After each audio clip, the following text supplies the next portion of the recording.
अंतिम स्मरण, मृत्यु और नाम जप का रहस्य। एक प्रश्न जो हर साधक के भीतर कहीं ना कहीं छिपा होता है। जब अंतिम क्षण आएगा तब मन में क्या होगा? क्या उस समय भय होगा?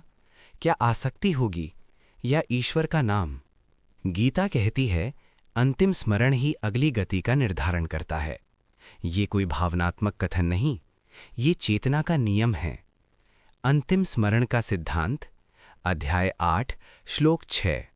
यम यम वापि स्मरण भावम त्यजत्यन्ते कलेवरम तम तमेव एति कौन्तेय। अर्थ, जिस भाव में मन स्थिर होगा उसी की प्राप्ति होगी। मृत्यु के समय नया विचार नहीं आता, जो जीवन भर भीतर चलता रहा वही उभरता है। अतः नाम जप का उद्देश्य मृत्यु से ठीक पहले स्मरण करना नहीं, बल्कि जीवन भर स्मरण की आदत बनाना है। मृत्यु के क्षण में मन की स्थिति, मृत्यु एक शारीरिक घटना से अधिक है। ये चेतना का संक्रमण यानी ट्रांजिशन है। जब शरीर की इंद्रियां शिथिल होती हैं, मन तीव्र हो जाता है, संस्कार सक्रिय हो जाते हैं। यदि जीवन रजस में बीता तो इच्छा उभरेगी, यदि तमस में बीता तो भ्रम और भय उभरेगा, यदि सत्व और स्मरण में बीता तो शांति उभरेगी। नाम जप धीरे धीरे संस्कारों की दिशा बदलता है। माम अनुस्मर युध्य च, अध्याय 8 श्लोक 7। तस्मात् सर्वेषु कालेषु माम अनुस्मर।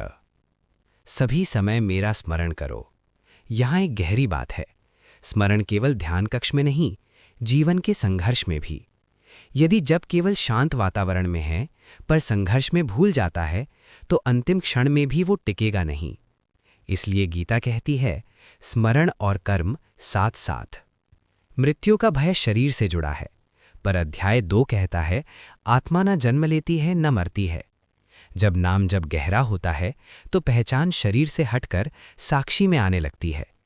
तब मृत्यु अंत नहीं लगती, एक परिवर्तन लगती है। यही कारण है कि कुछ संत मृत्यु के समय शांत रहते हैं।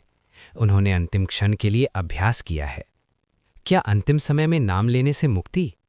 ये एक लोकप्रिय धारणा है, पर गीता इसे सरल सूत्र नहीं बनाती। यदि जीवन भर स्मरण नहीं था तो अंतिम क्षण में नाम यांत्रिक होगा, और यदि जीवन भर स्मरण था तो अंतिम क्षण में प्रयास नहीं करना पड़ेगा। नाम जप जीवन की दिशा है, मृत्यु की तैयारी नहीं। सूक्ष्म प्रक्रिया।